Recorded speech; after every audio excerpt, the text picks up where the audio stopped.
bisa diskusi lagi, ngobrol bareng Mas Yunus, dan di sebelah kanan beliau ada Mas Rizky. Mas Rizky ini adalah putra salah satu klien Mas Yunus. Bu siapa ya Mas? Bu Misri Nasih. Oh, Bu Misri Nasih PNS. yang kemarin memberikan testimoni gitu ya. Mas, dengar-dengar Ibu waktu jual tanahnya dulu itu merasa kesulitan, dan setelah RK terus kemudian gimana Mas sih ceritanya itu?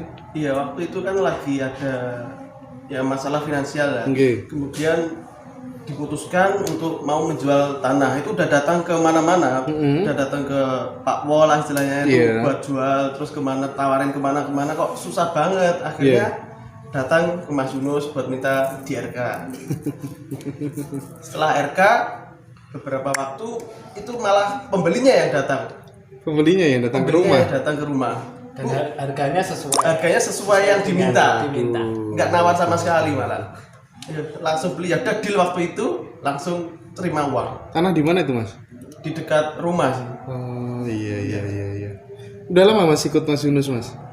Saya ikut Mas Yunus sejak kelas 2 SMA. Kelas 2 SMA? Iya, itu sekitar umur berapa ya? 15 tahun. Sekarang udah 24 tahun. Sekarang udah lulus kuliah berarti ya?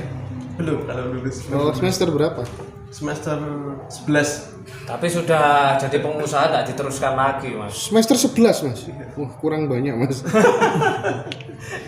Udah berkeluarga loh ini. Oh, udah berkeluarga. Makanya nggak diteruskan. Oh gitu ya. Soalnya wis dapat uang. Iya. Jadi Oke.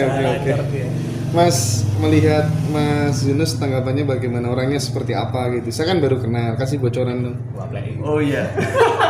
Dulu pertama-tama kenal beliau itu emang udah asik sih.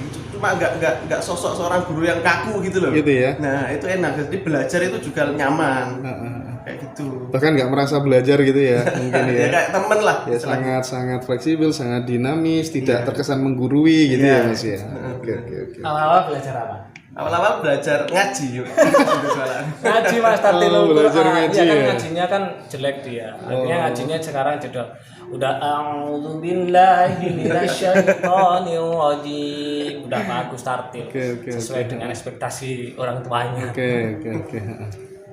Oke, Mas Yunus, apa sih yang memotivasi untuk nanti ke depan pengen buat semacam training khusus bagi teman-teman yang benar-benar tidak mampu gitu. Itu kan sangat mulia banget itu Mas. Apa yang melatar belakanginya? Yang melatar belakanginya ya pernah merasakan. Karena perjalanan saya RK kan juga seperti itu sebenarnya. Jadi berada di kondisi bawah banget dan bingung ini aku mau kemana gitu kan pada waktu itu. Dari situlah dan akhirnya ngobrol dengan teman-teman, dengan tim ini, saya rencananya sih untuk Januari besok itu dalam 1 bulan 2 kali memang kita membuka pendaftaran khusus untuk orang-orang yang tidak ada biaya. Tetapi bukan berarti itu nanti tanpa biaya. Kita tetap harus seikhlasnya karena harus ada pertukaran energi. Mereka misalkan dia punya kangkung, ya udah bawa kangkung sendiri. Punya sampah, bawa sampah ya Mas. Tapi ya sampahnya sak buso gitu Mas. Lumayan kan nanti dikilokan. Enggak ini bercanda lah guys. Enggak ya gitu sih.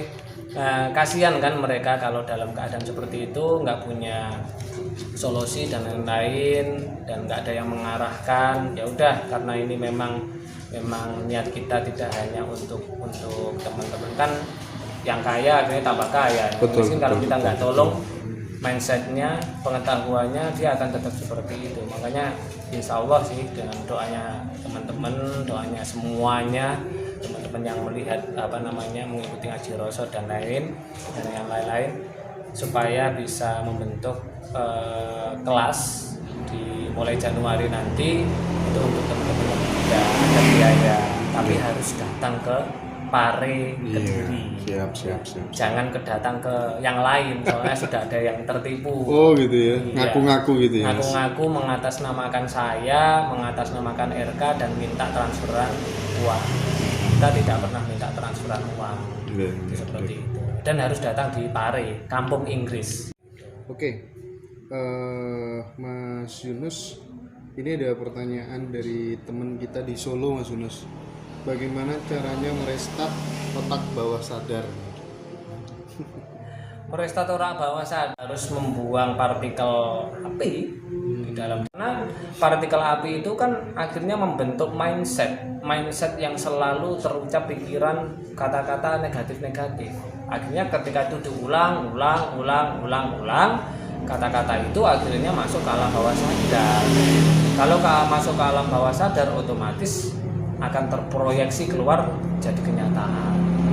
Jadi caranya ya seperti itulah, memadamkan apinya. Lah caranya memadamkan apinya bagaimana? Itu kan bentuk hormon kortisol dan norepinefrin itu tadi. Nah, dua hormon itu harus dilepaskan. Lah melepaskannya pakai apa? Yang pertama adalah penurunan gelombang otak dari beta ke alfa. Orang kalau otaknya dalam keadaan beta itu kan orang yang punya beban, bingung, punya masalah, was-was, khawatir dan lain-lain. Kalau dia otaknya terus dalam keadaan seperti itu rawat, nggak karuan, nggak ada berkomis. Itu akhirnya daya imunnya turun, Mas. Ketika daya imunitasnya turun, disitulah kita kan menghindari makanan yang sehat kan sulit sekarang, Mas. Apalagi sayuran, buah-buah dan lain-lain itu semuanya pestisidanya itu di ambang batas. Otomatis residu kimia banyak. Itu coba kalau gelombang otaknya itu beta, otomatis daya imunnya rendah. Ketika daya imunnya rendah, disitulah residu kimia, toksin, bibit penyakit, virus, bakteri dan lain-lain. Nah, di situ akhirnya apa yang terjadi? Naik. Makanya yang orang ikut RK ya kebal apa itu namanya yang sekarang lagi booming itu? Virus itu ya? Nggak tahu virus apa itu? Mbak Corona. Iya. Itu. Mbak Coro itu. Nah, setelah seperti itu ya otomatis makanya sekarang banyak fenomena usia masih 25 tahun 30 itu sudah stroke, sudah diabetes, sudah karena manajemen otaknya beta. Coba diturunkan sedikit aja ke alfa. Alfa adalah gelombang otak dalam keadaan tenang, damai, santai, rileks gitu. Nah, disitulah silahkan berdoa, nggak perlu RK. Nggak usah RK kalau sudah seperti itu, wis otomatis nyambung. Oh, gitu ya, Mas Iya. ya. Nggak usah RK, udah nggak apa-apa. Jadi sabdo dadi itu sebenarnya sangat bisa diilmiahkan ya, Mas. Sangat ilmiah banget secara fisika kuantum atau ilmu kuanta. Itu seperti itu. Jadi kalau sudah keadaan seperti itu silahkan berdoa. Keadaan ruwet berdoa yuk nggak nyambung. Doanya dicampuri partikel api kok. Dan sedangkan Tuhan kan partikelnya besar sekali, suci, baik dan lain-lain, nggak nyampe. Tapi kalau kita baik, partikelnya nyambung. Akhirnya apa terjadi? Makanya udhuni astajib lakum. Makanya doa itu harus benar dalam keadaan bahagia, tenang, damai, rawat doa. Apalagi doanya menyuruh Allah. Harusnya kan udhuni astajib lakum, minta tak kasih, dongo bakal tak. Lah Gusti Allah dikongkon, ya Allah bersihkanlah, lancarkanlah dong. Disuruh minta kok malah menyuruh loh, Mas. Emangnya Gusti Allah ki sapa dikongkon-kongkon iki? Gak sopan banget. Sopo Mas Gusti apa, Mas? Ya Sang Maha Pencipta ya. Kan gitu kan. Gak sopan gitu. Nah, kalau sudah seperti itu baru kan otomatis ketika sudah turun gelombangnya, otomatis mental blocknya itu harus bisa mudah dilepaskan. Nah, mental block itu tadi apa? Kalau secara ilmu medis hormon tadi, kalau secara ilmu kuanta partikel api, kalau secara sifat manusia ya kepedulian, dendam, pegel, mangkel itu dilepaskan lewat pernafasan emotional block, pelepasan emotional block, terus memory block dan mental block. Udah hidup enak, nyaman, damai. Iya. Sebenarnya mudah banget. Mudah banget ya, Mas sebenarnya. Iya, nggak usah RK lo, nggak apa-apa. Asal tahu metodenya. Luar biasa. Nggak usah RK lo, nggak apa-apa. Belum dikasih tahu metode. Iya. Rata-rata kan orang pengen tahu metodenya. Itu, Mas. Ini Mas, saya kebetulan dulu pernah dikasih ya nasihat ya sama sesepuh begitu. Iya. Kamu kalau berdoa itu ketika kamu di tengah jalan terus hatimu sangat bahagia naik mobil, naik motor apa lereno dongao itulah gimana Mas Dan lihat itu itu kan berada dalam gelombang otak alfa. masuk berarti itu ya Ya, ketika sudah merasakan kedamaian, bahagia, senang gitu kan. Makanya kalau pengen doa punya istri lagi pada waktu bahagia. loh itu loh Mas yang membuat doa terkabul tuh ketika nyanyi berarti ya itu kan Ya. nyambung itu berarti ya Mas, Makanya ya? ketika doa itu terijabah atau rasa itu terijabah ketika kita datang ke tempat wisata lagi bahagia gitu langsung segera cepat-cepat doa iya. sebelum terkontaminasi oleh keadaan di situ. Ilmu Itu satu. Terus ketika kita bangun tidur itu, ketika kita bangun tidur ya belum terkontaminasi apa-apa pikiran, silakan berdoa. Makanya di agama disuruh sholat. Nah, sholat kan isinya doa semua atau Mas itu. Iya.